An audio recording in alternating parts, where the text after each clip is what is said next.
Yan guys, gumagana po siya. Battery holder lang at pang vape battery. 18650, gumagana siya.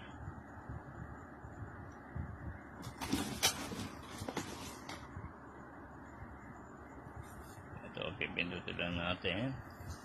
Teka lang. Ito, pindutin lang natin siya. Wait lang.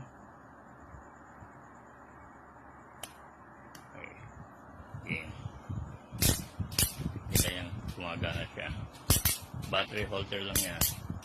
Sa 18650 battery. Pang vape battery saka battery holder. Gumagana siya malakas.